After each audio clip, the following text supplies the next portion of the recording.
es en Primera de Samuel, capítulo 30, versículo 8. Ocurre algo muy semejante. Dice en el versículo 7, y dijo David al sacerdote Abiatar, hijo de Ahimelech, yo te ruego que me acerques el efod. Y Abiatar acercó el efod a David, y David consultó a Jehová, diciendo, perseguiré a estos merodeadores, los podré alcanzar. Y él le dijo, síguelos, porque ciertamente los alcanzarás, y de cierto librarás a los cautivos. Segunda de Samuel, capítulo 2, versículo 1. Después de esto, aconteció que David consultó a Jehová, diciendo, ¿subiré a alguna de las ciudades de Judá? Y Jehová le respondió, sube. David volvió a decir, ¿a dónde subiré? Y él le dijo, a Hebrón. David subió allá y con él sus dos mujeres, etcétera, etcétera, etcétera. Una característica de este hombre que tenía, según Dios, el corazón de él. Cuando Saúl vive todo lo que vive, Dios le termina diciendo, escogeré a un hombre conforme a mi corazón. Y una característica de David es que él no se manejaba por intuición, sino que él se manejaba preguntándole a Dios. Le preguntaba. Cuando las Escrituras dicen que Dios es el mismo ayer, hoy y por los siglos, es el mismo que en aquel entonces David le preguntaba. Por eso, cuando se da el concepto de fe, dice, es pues la fe la certeza de lo que se espera, ¿qué más? La convicción de lo que no se ve. ¿Qué quiere decir esto? Que la fe está aferrada siempre a lo que Dios diga. Por eso, lo curioso es cuando Dios manda un imposible y le da un imposible a alguien y uno lo toma, lo cree y ocurre eso. ¿Por qué? Porque Dios se maneja de esa manera. Imagínense la cuota inmensa que necesitaba también David. David era un hombre de fe. No lo especifica mucho, no dice en algún lugar, no lo tengo presente, por lo menos no lo tengo presente, tal vez lo diga, pero no lo tengo presente, que la Escritura diga, David era un hombre de fe. No era un hombre de fe, no lo dice así, pero era un hombre de fe. ¿Por qué? Porque le preguntaba a Dios y le hacía caso. Señor, atacaré a los filisteos. Miren, me atrevo a decir que era algo hasta obvio. ¿Vieron cuando algunos dicen, y no me animo a preguntarle al Señor en cosas obvias? En las cosas obvias hay que preguntarle al Señor. Hay que preguntarle también. Y en las complicadas hay que preguntarle al Señor. Siempre. Esa es la certeza que la cosa va a caminar. Y ahí estaba, le preguntó, ¿atacaré a los filisteos? Sí, atacalos. Los de Keila, también, anda tranquilo. Señor, iré a tal... Anda, sí, anda. No es que el Señor tiene el sí fácil, sino que el Señor le daba la respuesta correcta y la justa. A mí siempre me llama la atención cuando pasan después los años y David quiere construir un templo para Dios, una idea que fue preciosa, y el profeta Natán le dice a David, quiero hacer un templo para Jehová, y Natán le dice, buenísimo, hacelo. Pero cuando Natán se va, Dios le habla a Natán y le dice, no, pará.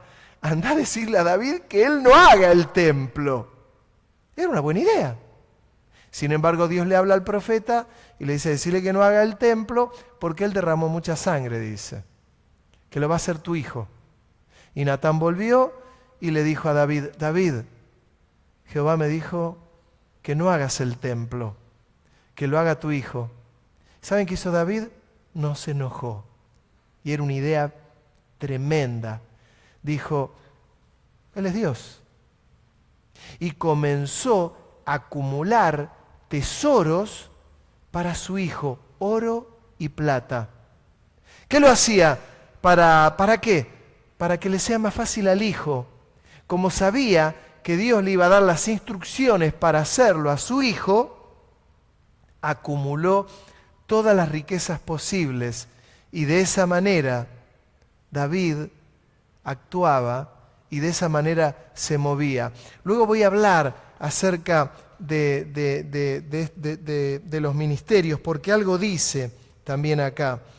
En Primera de Samuel, capítulo 28, vamos a ir un poquitito atrás, capítulo 28, acá ahora está hablando de Saúl justamente. Miren la diferencia, capítulo 28, versículo 6. O desde el versículo 3, así lo entendemos. Ya Samuel había muerto y todo Israel lo había lamentado y lo habían sepultado en Ramá, su ciudad. Y Saúl había arrojado de la tierra de los encantadores y adivinos. Se juntaron pues los filisteos y vinieron y acamparon en Sunem. Y Saúl juntó a todo Israel y acamparon en Gilboa. Y cuando Saúl vio el campamento de los filisteos, tuvo miedo y se turbó su corazón en gran manera. Y consultó Saúl a Jehová, pero Jehová no le respondió, ni por sueños, ni por Urim, ni por profetas. Entonces Saúl dijo a sus criados, buscadme una mujer que tenga espíritu de adivinación, para que yo vaya a ella y por medio de ella pregunte.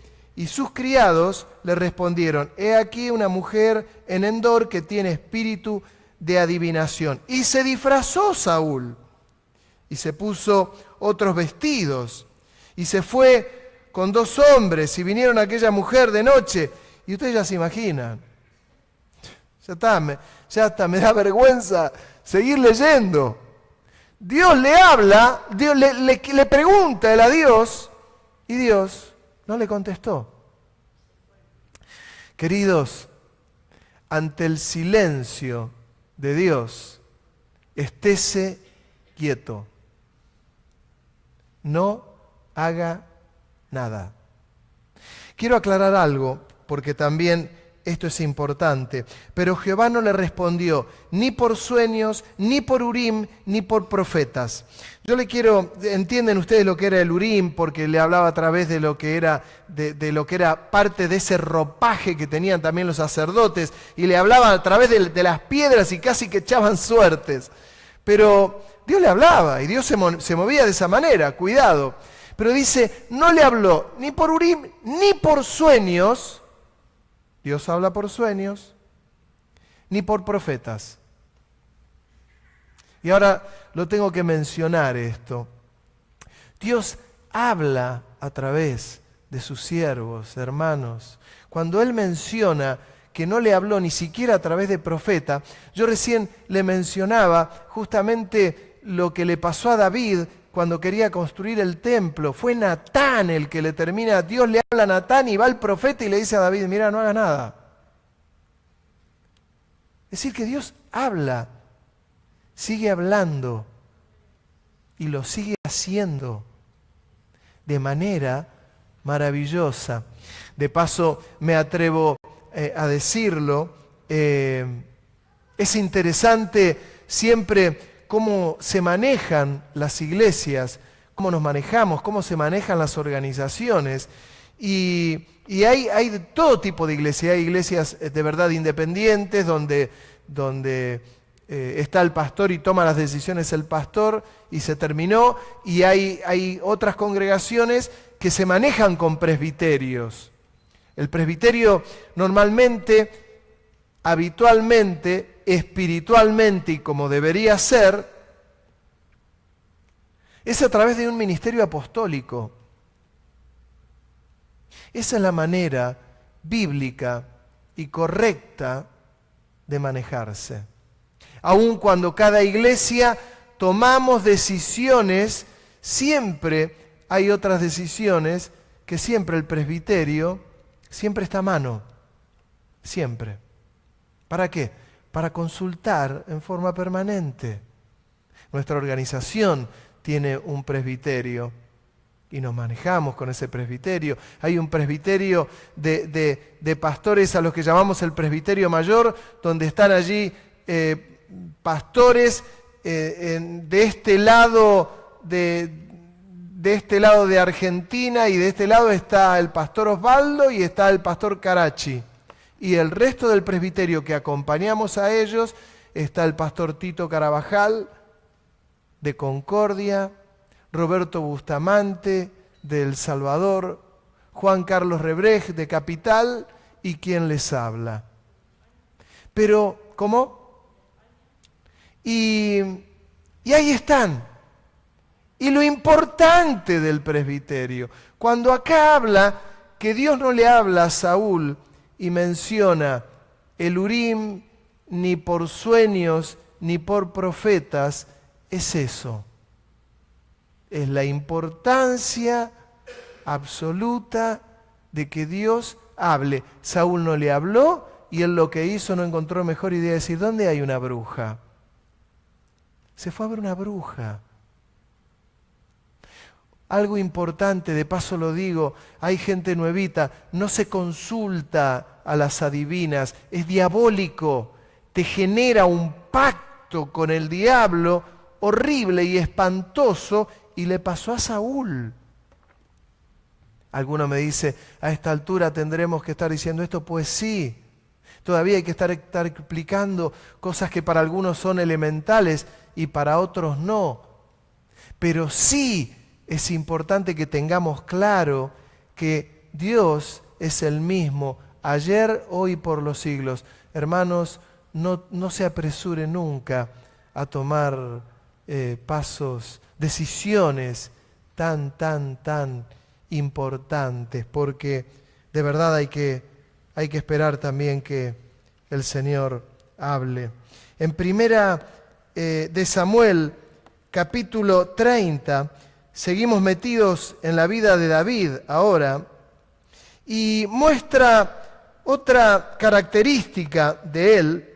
En primera de Samuel, capítulo 30, versículo 6, aún en una situación muy complicada de David, dice, y David se angustió mucho. Claro, hablaban de apedrearlo, porque el pueblo hablaba de apedrearlo, pues todo el pueblo estaba en amargura de alma, cada uno por sus hijos, los habían tomado cautivos a los hijos y a las hijas. Mas David, dice, se fortaleció en Dios. Otra característica de hombres y mujeres de Dios. Un hombre y una mujer de Dios, aún ante la adversidad, no va a sucumbir. Un hombre y una mujer de Dios ante la adversidad se va a fortalecer dándole gloria a Dios. Mire qué distinto. ¿Qué es esto de darle gloria? Es ponerlo en el centro, es ponerlo ahí adelante. Me quieren apedrear, tranquilo, voy a glorificar el nombre de Dios. Después hablamos. Así se fortalecía. No tenía que ir a una sesión con un psicólogo, no tengo nada con ellos, no tenía que... No. Se fortalecía dando gloria a Dios. No, pastor, es que estoy bajoneado, no sabe la que me está pasando. Fortalecete dándole gloria a Dios. ¿Sabe la cantidad de veces que uno que llama a hermano y dice, hermano, no viniste el domingo, ¿qué te pasó? No, estaba re bajoneado, estaba re triste, no sabes lo que pasó. Yo siempre me acuerdo de este texto. Estoy triste, estoy bajoneado, es el momento que más me tengo que fortalecer en Dios, dándole gloria. ¿Amén? A mí me tocó vivir una situación que muchos de ustedes saben, muy crítica, muy espantosa, durísima, y qué bien que me hizo fortalecerme dándole gloria a Dios. Esto se pone en práctica o no se puede poner en práctica. Son dos caminos, hay una decisión para tomar y cada uno tiene que saber, porque de la misma manera que menciono eso, yo sé que a ustedes les ha pasado lo mismo y les va a pasar lo mismo. Debemos fortalecernos dándole siempre gloria a Dios. Era una característica de este hombre de Dios. Otra característica, capítulo 30, el mismo, pero el versículo 22, mire cómo era este David. Dice, versículo 21, y vino David a los 200 hombres que habían quedado cansados y no habían podido seguir a David, a los cuales habían hecho quedar en el torrente de Besor, y ellos salieron a recibir a David y al pueblo que con él estaba. Claro, David había recuperado a todos los cautivos, y cuando David llegó a la gente, les saludó con paz. Entonces todos los malos y perversos que estaban con David, que habían ido con David, respondieron y dijeron, porque no fueron con nosotros, no les daremos del botín que hemos quitado, sino a cada uno su mujer y sus hijos, que los tomen y se vayan. Y David dijo, no hagáis esto, hermanos míos, de lo que nos ha dado Jehová, quien nos ha guardado y ha entregado en nuestra mano a los merodeadores que vinieron contra nosotros. ¿Y quién os escuchará en este caso? ¿Qué hizo David? Fíjese, vieron que muchas veces se habla del ejército de David. David, el ejército de David. El ejército de David tenía cantidad de gente que eran malos y perversos. Es terrible esto. Muchas veces no se tiene en cuenta. Claro, cuando van a rescatar a los cautivos, un montón de esos que estaban con David estaban cansados, se quedaron. Cuando Dios les da la victoria, toman el botín, y cuando vienen con los cautivos y el botín, los otros que estaban cansados los estaban esperando. Y David dice, del botín les vamos a dar a ellos vamos a dividir el botín entre todos. Y los malos y perversos dicen, no, de ninguna manera. Y David le dice, no, esperen. Mal que a uno le gusta, David terminó diciendo, perdonen, mando yo. No lo tomen a mal. No sean así. Y bendijo con los bienes a los que se habían quedado. ¿Qué tenía David? Una generosidad tremenda. Estaba yendo de un lugar a otro, no tenía dónde recostar la cabeza. Sin embargo, fue un hombre tremendamente generoso.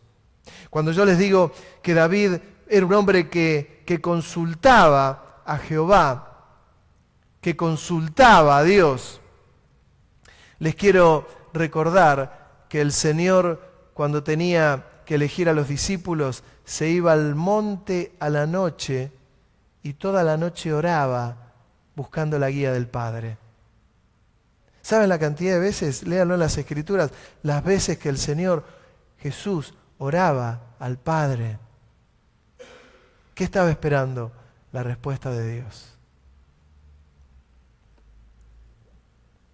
David fue un hombre tremendamente generoso. En 2 de Samuel, capítulo 6, habla de él sobre el arca. Dice en el capítulo 6,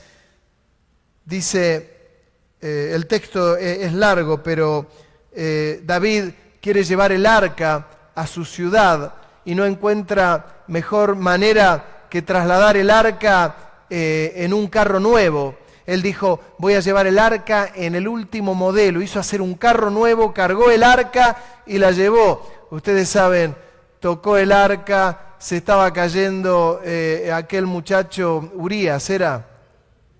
Usa. Y cuando Usa trastabillan los bueyes, cae el arca, la para con la mano y cae muerto. Esto le dio a David una tristeza terrible. Murió uno de sus colaboradores. Él luego dice que se había equivocado y dice, porque Dios había dejado mandato que el arca tenía que ser llevada en los hombros de los levitas.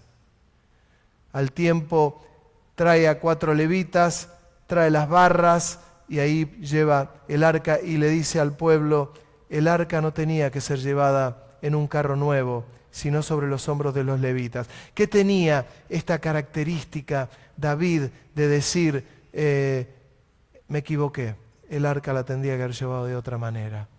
¿De qué habla eso? De humildad, de humillación, de la capacidad de decir, me equivoqué. Y murió un hombre. Murió un hombre. Pero David reacciona. Aún más adelante, otras equivocaciones tuvo él y las vamos a seguir viendo estos días, estos miércoles. Pero esta noche quiero solo terminar con una más, que está en el capítulo 6, versículo 18 de 2 de Samuel.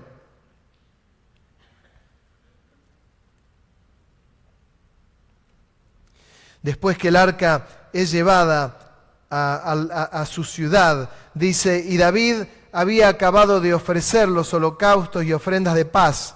Bendijo al pueblo en el nombre de Jehová de los ejércitos y repartió a todo el pueblo y a toda la multitud de Israel, así a hombres como a mujeres, a cada uno un pan y un pedazo de carne y una torta de pasas. Y se fue todo el pueblo, cada uno a su casa. Luego ocurre un episodio triste con la mujer de David, pero quiero terminar esta noche subrayando esta última parte.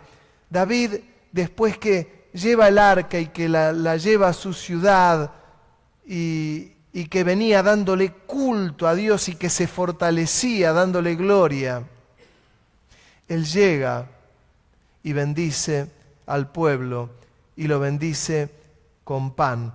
Yo les quiero redondear algo.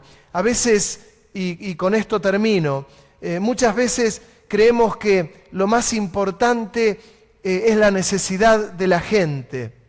A veces hay lugares donde entienden que lo más importante es la enfermedad que alguien tiene, que atendamos esto, la necesidad de comida que alguien tenga, la necesidad de dolor que alguien tenga.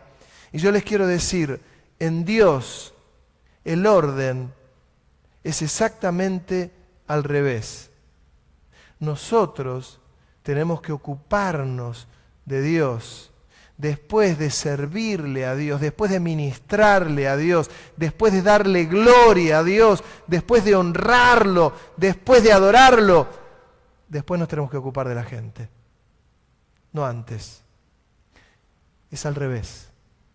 Siempre y cantidad de gente, lo primero que te plantean dice, sí, qué bueno que la iglesia ayude a cantidad de gente que hay, necesitados, es eso donde tiene que estar la atención. No.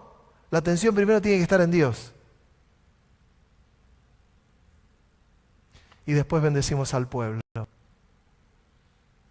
Sí o sí. Por eso tantas veces yo hago énfasis con personas que están sirviendo en la iglesia y cuando les digo maestros de escuela dominical, maestros de la iglesia de la calle, maestros de la zona roja, vengamos a los cultos que tengamos, que es el primer servicio directo que nosotros tenemos, para que el servicio indirecto a la gente y el servicio indirecto que hacemos en la iglesia sea efectivo. No sirve que tengamos una persona que dirija cultos y que solo venga al culto el día que le toca dirigir. No sirve. El orden en Dios es exactamente a la inversa. A veces cuesta entender esto. Dice, no, pero yo me voy a esforzar en hacerlo mejor por aquello. No, pero primero esforzate en el servicio directo, que es el culto a Dios. David, cuando venía recuperando el arca, dice que venía danzando delante del arca y danzaba. Le dio gloria, y después de bendecir a Dios y de depositar el arca en el lugar que tenía establecido, le dio pan al pueblo y lo bendijo. Y fue a su casa y quiso bendecir su casa. Y su mujer lo miró y le dijo, qué bien que ha quedado el rey danzando delante de todas las doncellas. Quedó como un ridículo. Y le costó caro eso a la mujer. Él había ido a bendecir su casa. Si este concepto, pequeños conceptos de David, los tenemos claros, nos van a ayudar toda nuestra vida. Consultemos a Jehová. Fortalecete en Dios dándole gloria. Sé generoso como David. Y finalmente, démosle toda la gloria a nuestro Dios. Y Él se va a encargar de todo lo demás. ¿Sabe por qué? Porque Dios es maravilloso. Cuando dice la palabra, busca el reino de Dios y su justicia, y todas las demás cosas vendrán por añadidura, es así. No hay otra vuelta. Después de haberle dado un culto precioso al Señor, ahí sí, venga que hablamos. ¿Hay algún enfermo? ¿Hay alguno que tiene una necesidad? Fíjese, nosotros hay hermanos que los ayudamos, que económicamente están mal, no tienen alimentos. No estamos en el culto y le decimos, vení, te damos alimento. No, glorificamos el nombre de Dios, que es lo más importante. Terminó el culto, hablemos de lo que quieras, decime lo que necesitas, pero primero el culto a Dios. Siempre primero Él. Amén. Que Dios los bendiga. El miércoles que viene vamos a seguir con otra parte de David, otro pedacito que tocará de Saúl y alguno de Absalón por ahí. Pero vamos a participar de la cena del Señor. Y mire, acabamos de tener el culto y ahora nuestros hermanos en un ratito van a ir a la zona roja. ¿Después de qué van a ir a la zona roja? Después de haber estado en el culto. Después de haber quemado incienso. Por eso yo sé que a veces cuesta que esto se entienda. Cuesta cuando el pastor dice, estás teniendo una responsabilidad en la iglesia, no podés faltar a la iglesia. Alguno cree que el pastor lo hace por caprichoso. No es por caprichoso. Es porque el servicio que podés darle al Señor puede ser mucho más efectivo si pones todo en orden como el Señor quiere que lo tengas y que yo también lo tenga. Amén. Vamos a poner la mesa, si me ayudan estos dos hermanitos preciosos. Y yo lo invito, si se anima a rodear la mesa del Señor. Y lo lindo de la Santa Cena de hoy, Lidia, Nelson, es que van a tomar un pedacito de pan y le van a llevar a las chicas. Y les decimos que se los mandamos de la iglesia. Aleluya.